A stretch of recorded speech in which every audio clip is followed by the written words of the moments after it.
Hello guys, ഇത് ലോകയുടെ ഒരു spoiler നിറഞ്ഞൊരു മൂവിയാണ്. ഞാൻ പിന്നെയും പറയുന്നത് ഫുള്ള് സ്പോയിലർ കഥ ഡിസ്കഷനാണ് ഞാൻ ഈ വീഡിയോയിൽ ഉദ്ദേശിക്കുന്നത്. നിങ്ങൾ സിനിമ കണ്ടിട്ടില്ലെങ്കിൽ ദയവ് ചെയ്ത് ഈ വീഡിയോ കാണരുത്. നിങ്ങൾക്ക് വേണമെങ്കിൽ എൻ്റെ വേറൊരു വീഡിയോ ഉണ്ട് നോൺ സ്പോയിലർ ആയിട്ടുള്ളത്, ആ ഒരു വീഡിയോ വേണമെങ്കിൽ കാണാവുന്നതാണ്. ഇത് ഫുള്ള് സ്പോയിലറാണ്. അപ്പോൾ നമുക്ക് സ്റ്റാർട്ട് ചെയ്യാം. ഞാൻ പിന്നെയും പറയുന്നു, ഇത് ഫുള്ള് സ്പോയിലറാണ് പറയുന്നത്.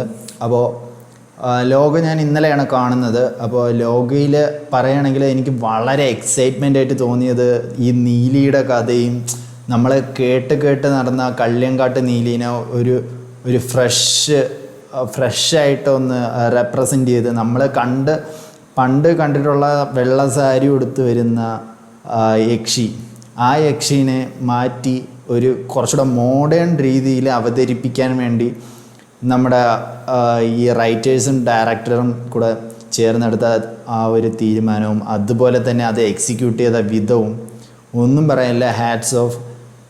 ഞാൻ വളരെ എക്സൈറ്റ്മെൻ്റ് ആയിരുന്നു. ഞാൻ കഥയിലെ ത്രെഡ് ഒന്നും എനിക്കറിയത്തില്ലായിരുന്നു. ഞാൻ ആദ്യം കണ്ട് വാവ് എന്ന് പറഞ്ഞിരിക്കുകയായിരുന്നു. എന്താ വെച്ച് കഴിഞ്ഞാൽ നീലിയുടെ കഥയാണെന്ന് എനിക്ക് ഒരു ഐഡിയ ഇല്ലായിരുന്നു. ഞാനൊരു സൂപ്പർ ഹീറോ മൂവി എന്ന് വിചാരിച്ചപ്പോൾ ഞാൻ വിചാരിച്ചു എന്തെങ്കിലും മിന്നൽ മുരളിയെ പോലെ എന്തെങ്കിലും ഒരു പവർ കിട്ടി അങ്ങനെ രക്ഷിക്കുന്ന ഒരു സൂപ്പർ ഹീറോ ആയിരിക്കും.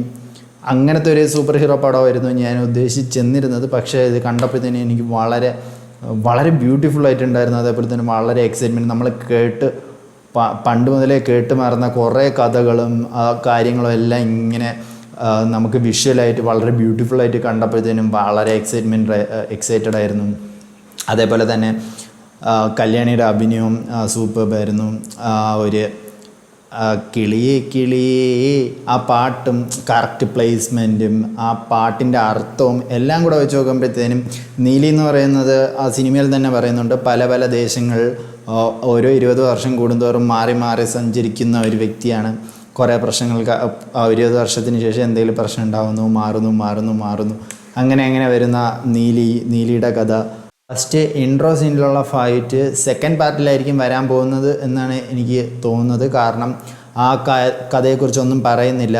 ഈ ഫസ്റ്റ് പാർട്ടിലെ ഈ കഥ നടക്കുന്നത് ഫുള്ള് പാസ്റ്റിലും അത് കഴിഞ്ഞിട്ടുള്ള കഥയാണ് നമ്മൾ സെക്കൻഡ് പാർട്ടിൽ കാണാൻ പോകുന്നതെന്നാണ് എനിക്ക് തോന്നുന്നത്. എന്താ വെച്ച് കഴിഞ്ഞാൽ ഫസ്റ്റിൽ സ്റ്റാർട്ടിങ്ങിൽ കാണിച്ചിരുന്ന ഒരു സീക്വൻസും ചൈനയാണെന്ന് തോന്നുന്നു ഭാഷ, അവരുടെ ഫൈറ്റും കാര്യങ്ങളൊന്നും കാണിച്ചിട്ടുണ്ടായിരുന്നില്ല. അത് സെക്കൻഡ് പാർട്ടിലായിരിക്കും എനിക്ക് തോന്നുന്നു കാണിക്കാൻ വേണ്ടിയിരിക്കുന്നത്. സെക്കൻഡ് പാർട്ട് കുറച്ചുകൂടെ ബിഗ് സ്കെയിലായിട്ട് പ്രൊജക്റ്റ് ചെയ്യാനായിരിക്കും അവർ ഉദ്ദേശിക്കുന്നത്. പറയാതിരിക്കാൻ വയ്യ, വളരെ ബ്യൂട്ടിഫുള്ളായിട്ട് തന്നെ എക്സിക്യൂട്ട് ചെയ്തൊരു മൂവിയാണ്. അതേപോലെ തന്നെ ഈ ഒരു മൂവി പ്രൊഡ്യൂസ് ചെയ്യാൻ വേണ്ടി എടുത്ത ഡിസിഷനും വളരെ നൈസായിരുന്നു. ഈ പുള്ളിക്കാരൻ ഡയറക്ടർ എത്ര പ്രൊഡ്യൂസർമാരെ കയറി ഇറങ്ങി കാണുമെന്ന് അറിയാം. അതേപോലെ തന്നെ ഇവർ പ്രൊമോട്ട് ചെയ്യാത്തതിൻ്റെ മെയിൻ റീസൺ എനിക്ക് തോന്നുന്നു ഇത് വർക്കൗട്ട് ആകുമോ ഇല്ലയോ എന്ന് വലിയൊരു ചോദ്യചിഹ്നം ഉണ്ടായിരുന്നു. അതായിരിക്കും ഇവർ വലിയ സ്കെയിലിൽ പ്രൊമോട്ട് ചെയ്യാണ്ട് ചെറിയ സ്കെയിലിൽ പ്രൊമോട്ട് ചെയ്ത് തന്നെ മൂവി ഇറക്കിയത്. പക്ഷേ ഞാൻ ഈ മൂവി ഇറങ്ങിയത് ഞാൻ അറിഞ്ഞിട്ട് പോലും ഇല്ലായിരുന്നു. ആ വീക്കിൽ വലിയ പബ്ലിസിറ്റി കാര്യങ്ങളൊന്നും ഇല്ലായിരുന്നു. മൗത്ത് പബ്ലിസിറ്റിയാണ് ഇപ്പോൾ ഈ മൂവിക്ക് വളരെ അഡ്വാൻറ്റേജ് ആയിട്ട് കിട്ടിയിരിക്കുന്നത്. ഇപ്പോഴും വളരെ നല്ല രീതിയിൽ ടിക്കറ്റ് സെയിൽസ് നടക്കുന്നുണ്ട്. അപ്പോൾ അതിൻ്റെ മെയിൻ റീസൺ സ്റ്റോറിയാണ്. ഈ സ്റ്റോറി എന്ന് പറയുമ്പോൾ അറിയാണ്ട് അതിലങ്ങ് ബ്ലെൻഡായിട്ട് നമ്മളങ്ങ് വിശ്വസിച്ചിരിക്കുന്ന സ്റ്റോറി ടെല്ലിങ്, നമ്മുടെ വിജയരാഘവൻ്റെ സ്റ്റോറി ടെല്ലിങ്ങും ടോപ്പ് നോച്ച് സാധനമായിരുന്നു. ആ പഴയ കാലത്തിലോട്ട് പോകുന്നതും ആ കുട്ടിയുടെ അഭിനയവും ആ കുറച്ച് നേരമേ ഉണ്ടായിരുന്നുള്ളൂ. എനിക്ക് തോന്നുന്നു ഒരു 15 minute 20 minute may be 30 minute ആയിരിക്കും എത്ര സമയം ഉണ്ടായിരുന്നത് എനിക്ക് കാൽക്കുലേറ്റ് ചെയ്യാൻ പറ്റിയിട്ടുണ്ടായിരുന്നില്ല. ഞാൻ സിനിമയിൽ ഫുള്ളി ഫോക്കസ്ഡ് ആയിപ്പോയി. അപ്പോൾ ആ ഒരു 30 മിനിറ്റ്സിൽ നമ്മുടെ ആ ചെറിയ കുട്ടി അഭിനയിച്ചതും ആ ചെറിയ കുട്ടിയുടെ ഫൈറ്റ് സീക്വൻസ് എല്ലാം വളരെ ബ്യൂട്ടിഫുള്ളായിരുന്നു.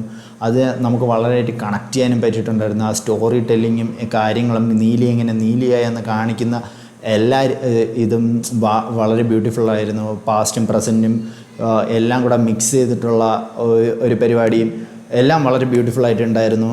എനിക്ക് പക്ഷേ സണ്ണി വെയിനെ കാസ്റ്റ് ചെയ്തത്, സണ്ണി വെയിൻ്റെ ഡയലോഗ് ഡെലിവറിയാണ് എന്തോ ഒരു ചെറിയൊരു പെശക് ഇങ്ങനെ എനിക്ക് ഫീൽ ചെയ്തിട്ടുണ്ടായിരുന്നു. പക്ഷേ എനിക്ക് സണ്ണി വെയിൻ വന്നപ്പോഴത്തേനും പെട്ടെന്ന് എനിക്ക് സാത്താൻ സേവിയറിൻ്റെ ബീജിയമും കാര്യങ്ങളൊക്കെയാണ് എനിക്ക് പെട്ടെന്ന് ഓർമ്മ വന്നത്. പക്ഷേ പുള്ളിക്കാരൻ അഭിനയിച്ചിട്ടുണ്ടായിരുന്നു, പക്ഷേ ഡയലോഗ്സ് കുറച്ച് പ്രശ്നം എനിക്കവിടെ ഫീൽ ചെയ്തു. പക്ഷേ കുഴപ്പമില്ല, നല്ല രീതിയിൽ തന്നെ അഭിനയിച്ചിട്ടുണ്ട് പുള്ളിക്കാരൻ. കത്തനാരായിട്ട് വളരെ കൊള്ളായിരുന്നു കണ്ടുകൊണ്ടിരിക്കാൻ, അത്യാവശ്യം കുഴപ്പമില്ല. അതേപോലെ തന്നെ ഈ സിനിമയിൽ ഈ സ്റ്റോറി വരുന്നതെന്ന് വെച്ച് കഴിഞ്ഞാൽ നമുക്ക് ഏത് രീതിയിലാണോ സ്റ്റോറി ഇറക്കാം. ഇനി വേണമെങ്കിൽ നീലിയുടെ പാസ്റ്റ് വെച്ച് നീലി 20 വർഷം മുമ്പ് എവിടെയായിരുന്നു, 20 വർഷം ശേഷം എവിടെയായിരുന്നു, ഫ്യൂച്ചർ വെച്ചൊരു സിനിമ ഇറക്കാം, പാസ്റ്റ് വെച്ചൊരു സിനിമ ഇറക്കാം. അല്ലാണ്ട് കത്തനാറുമായിട്ടുള്ള ഒരു സിനിമ, കത്തനാറ് 2-3 ചാത്തന്മാരെ എന്തോ പിടിക്കാൻ വേണ്ടി ഇത് ചെയ്യുന്നുണ്ട്, അത് വേണമെങ്കിൽ സിനിമ ആക്കാം. ഇതൊന്നും വേണമെങ്കിൽ ടൊവിനോനെ വെച്ച് തന്നെ ഫുൾ ലെങ്ത് മൂവി ഇറക്കാൻ പറ്റും. ടൊവിനോ കിട്ടിലായിട്ട് അതിൽ ചാത്തനെ റെപ്രസെൻറ്റ് ചെയ്തിട്ടുണ്ടായിരുന്നു. ചാത്തൻ അത്യാവശ്യം ഹ്യൂമറൊക്കെ കൊണ്ടുവന്ന ഒരു ചാത്തൻ. ആ ചാത്തൻ്റെ പരിപാടിയും കാര്യങ്ങളും എല്ലാം അടിപൊളിയായിട്ട് തന്നെ കാണിക്കുന്നുണ്ടായിരുന്നു. അതേപോലെ ടൊവിനോനെ വെച്ച് ഫുള്ള് ചാത്തൻ വൈബിൽ ഒരു മൂവി ആണെങ്കിൽ, ഒരു ഹ്യൂമറായിട്ട് ഫുള്ളി ഫോക്കസ്ഡ് ചെയ്തിട്ടുള്ള ഒരു മൂവി ആണെങ്കിൽ ടൊവിനോനെ വെച്ച് വേണമെങ്കിലും റിലീസ് ചെയ്യാവുന്നതാണ്. അതിൽ ഗസ്റ്റ് റോളായിട്ട് കല്യാണിയും കൊണ്ടുവരാവുന്നതാണ്. അതേപോലെ തന്നെ മൂത്തോൻ എനിക്ക് തോന്നുന്ന ഒരു ബിഗ് സ്റ്റാർ ആയിരിക്കണം. മമ്മൂക്കയാണെന്ന് എല്ലാവരും പറയുന്നു. I am not sure. എന്തായാലും നമുക്കത് വെയിറ്റ് ചെയ്തിരുന്ന് കാണാം. എന്തായാലും മൂത്തോൻ വരും. മൂത്തോനെയാണ് എല്ലാവരും റിപ്പോർട്ട് ചെയ്യുന്നത് ഈ കാര്യങ്ങൾ. ചാത്തനും ഇനി മറുത, അങ്ങനെ കുറേ സംഭവങ്ങൾ വേണമെങ്കിൽ ഇതിൽ ഇൻക്ലൂഡ് ചെയ്യാവുന്നതാണ്. അതേപോലെ തന്നെ സിനിമയിൽ സൗബിൻ ഷാഹിർ, ബാലു എല്ലാവരും ഇങ്ങനെ വന്നു പോകുന്നുണ്ട്. ജസ്റ്റ് ഒരു ഫേസ് മാത്രം. അവർക്കൊക്കെ ഓരോ റോള് കൊടുക്കാൻ പറ്റും. അത്രയ്ക്ക് പൊട്ടൻഷ്യലുള്ള ഒരു മൂവിയും അത്രയ്ക്ക് പൊട്ടൻഷ്യലുള്ള ഒരു സ്റ്റോറി ലൈനും ഒരു റൈറ്റപ്പുമാണ് ഈ മൂവിക്കുള്ളത്. അതുകൊണ്ട് തന്നെയാണ് ഈ മൂവി ഇപ്പം ഈ ഒരു സമയത്ത് ഇങ്ങനെ കത്തിക്കേറി വരുന്നുണ്ട്. ദുൽഖറും കുറേ പേരെ കൊല്ലുന്ന ഒരു സീക്വൻസ് ഉണ്ട്. അതിൻ്റെ സ്റ്റോറി ആണെങ്കിലും എടുക്കാം. പുള്ളിക്കാരൻ എന്തിനാ അങ്ങനെ ചെയ്യുന്നു, അതിന് റിലേറ്റഡ് ഒരു സ്റ്റോറി ഇറക്കാം. ബ്രില്യൻ്റ് ഐഡിയ ആയിട്ട് എങ്ങനെ ഇത് ഇംപ്ലിമെൻ്റ് ചെയ്തു, അതേപോലെ തന്നെ അത് സമ്മതിച്ചു കൊടുത്തേ പറ്റത്തുള്ളൂ. ഈ സ്റ്റോറി എഴുതിയതും നമ്മൾ കേട്ട് നടന്നിരുന്ന ഒരുപാട് സ്റ്റോറിയിൽ നിന്ന് ഇൻസ്പയർ ആയിട്ട് എഴുതിയ, നമ്മൾ കണ്ട യക്ഷിയല്ല, ഇങ്ങനത്തെ ഒരു രൂപവും കൂടെ നമുക്ക് അക്സെപ്റ്റ് ചെയ്യാൻ പറ്റും എന്ന് നമുക്ക് കാണിച്ചു തന്നതാണ് ഡയറക്ടർ ബ്രില്യൻസ് എന്ന് പറയുന്നത്. കാരണം നമ്മൾ ത്രൂ ഔട്ട് എനിക്ക് തോന്നുന്നു ഇങ്ങനൊരു ക്യാരക്ടർ റെപ്രസെൻറ്റേഷൻ മലയാള സിനിമയിൽ ഇന്ന് വരെ വന്നിട്ടില്ല. ഒരു യക്ഷീനെ ഇങ്ങനെ പോർട്രേറ്റ് ചെയ്തിരിക്കുന്ന ഒരു മൂവി, അതായത് കുറച്ച് മോഡേണായിട്ട് പോർട്രേറ്റ് ചെയ്തിരിക്കുന്ന ഒരു മൂവി, എനിക്ക് തോന്നുന്നു കുറച്ച് സ്റ്റൈലിഷായിട്ട് റെപ്രസെൻ്റ് ചെയ്തിരിക്കുന്ന മൂവി, രക്തം കുടിക്കുന്ന യക്ഷി എന്ന് നമ്മളെ എവിടെ കേട്ടാലും നമ്മൾ ഫസ്റ്റ് മൈൻഡിൽ വരുന്നത് വെള്ള സാരിയും കാര്യങ്ങളൊക്കെയാണ്. പക്ഷെ അതിൽ നിന്നൊക്കെ വളരെ മാറി ചിന്തിച്ച് വളരെ നല്ല രീതിയിൽ എഴുതിയിട്ടുള്ള ഒരു സ്റ്റോറി ലൈൻ ഉള്ളത് കൊണ്ടാണ് ഈ മൂവി ഇത്രയും ഹ്യൂജ് സക്സസ്സിലോട്ട് പോകുന്നത്. അതേപോലെ തന്നെ ഇതിന് ശേഷം എന്തായാലും ഒരുപാട് ഇതാണോ മൂവി, ഇതാണോ അതാണോ എന്നൊക്കെ പറഞ്ഞ് കുറേ റിവ്യൂസും കാര്യങ്ങളും ഇനി വരും. അതുറപ്പാണ്. എന്താ വെച്ച് കഴിഞ്ഞാൽ എക്സ്പെക്റ്റേഷൻ എല്ലാവരുടെയും കൂടി. എക്സ്പെക്റ്റേഷൻ കൂടുമ്പോഴത്തേനും ഇവർ വിചാരിക്കുന്ന സാധനമായിരിക്കത്തില്ല മൂവിയിൽ കിട്ടുന്നത്. ഞാൻ ഞാൻ എക്സ്പെക്റ്റ് ചെയ്തിരുന്നെങ്കിൽ ഞാൻ ഇങ്ങനത്തെ ഒരു എക്സ്പെക്റ്റേഷനല്ല പോയത്. ഞാൻ ഒരു യക്ഷിപ്പടമാണ് എന്ന് എനിക്ക് അറിയത്തില്ലായിരുന്നു. ആ ഒരു സ്റ്റോറി ലൈനാണ് കൊണ്ടുപോകുന്നതെന്നും അവളൊരു യക്ഷിയാണെന്നും ഒന്നും എനിക്കറിയത്തില്ലായിരുന്നു. അപ്പോൾ ആ ഒരു എക്സ്പെക്റ്റേഷനല്ല ഞാൻ പോയത്. അതുകൊണ്ട് ഇങ്ങനത്തെ ഒരു ഔട്ട്പുട്ട് കിട്ടിയപ്പോൾ ഞാൻ വളരെ സാറ്റിസ്ഫൈഡായി.